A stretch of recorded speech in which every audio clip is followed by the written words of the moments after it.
भारत का एक ऐसा जासूस जिसने दुश्मन देशों के पसीने छुटाए। दुश्मन देश कांपते थे इस भारतीय जासूस से। Hello friends, welcome to my YouTube channel digital Deepak 2.0। इस भारतीय जासूस ने सारे मिशन सफलतापूर्वक पूरे किए हैं। आइए जानते हैं। जानने से पहले अगर चैनल में नए हो तो चैनल को सब्सक्राइब कर लो और बेल आइकन को दबा लो। क्यों चीन और पाकिस्तान घबराते हैं इस भारत के जासूस से? जेम्स बॉन्ड के आपने किस्से तो बहुत सुने होंगे, लेकिन आज हम ऐसे भारतीय जासूस के बारे में बताने जा रहे हैं जिसके आगे जेम्स बॉन्ड भी पानी मांगते नजर आते हैं। ये पाकिस्तान में अलग अलग रूप बदल कर रहते थे।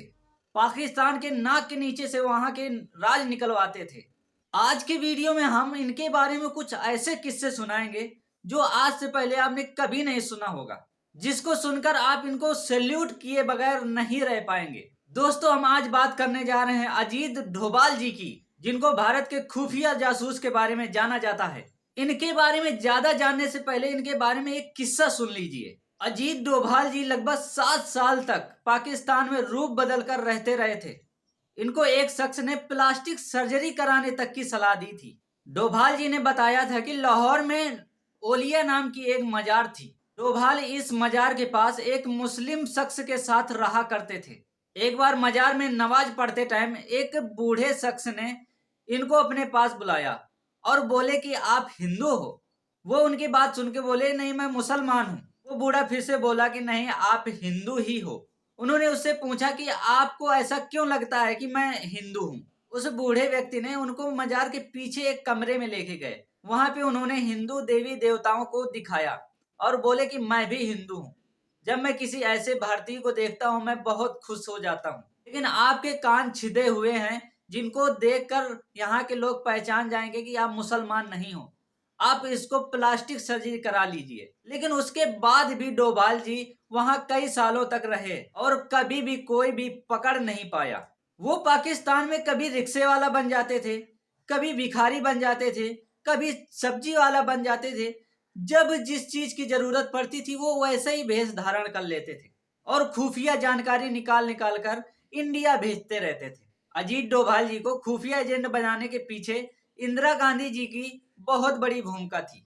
अजीत डोभाल जी का जन्म 20 जनवरी 1945 में उत्तराखंड के गढ़वाल जिले में पौड़ी गांव में हुआ था। इनकी पढ़ाई अजमेर के मिलिट्री स्कूल में हुई थी। इसके बाद इन्होंने आगरा यूनिवर्सिटी से अर्थशास्त्र की पढ़ाई कंप्लीट की और आईएएस की तैयारी करने लगे।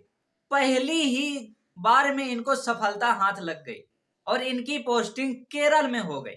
उस टाइम केरल में हिंदू और मुसलमानों के बीच विवाद चल रहा था, लेकिन उस हादसे को इन्होंने अपने बात करने के तरीके से सुलह करा दिया। ये अपने बात करने के तरीके के बारे में जाने जाते थे।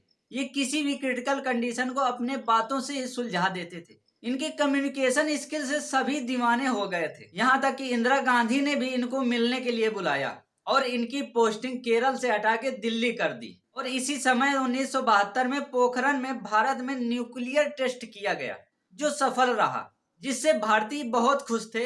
लेकिन पड़ोसी देश पाकिस्तान को मिर्ची लग गई। ये देखते हुए वहां के साइंटिस्ट ने चाइना और फ्रांस से न्यूक्लियर टेस्ट के लिए मदद मांगी और काम स्टार्ट कर दिया।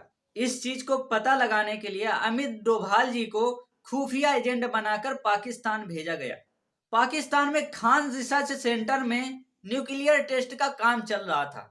कुछ दिनों तक अमित डोभाल जी भिखारी का भेष धारण करके घूमते रहे, लेकिन उनके हाथ कोई भी जानकारी नहीं लगी।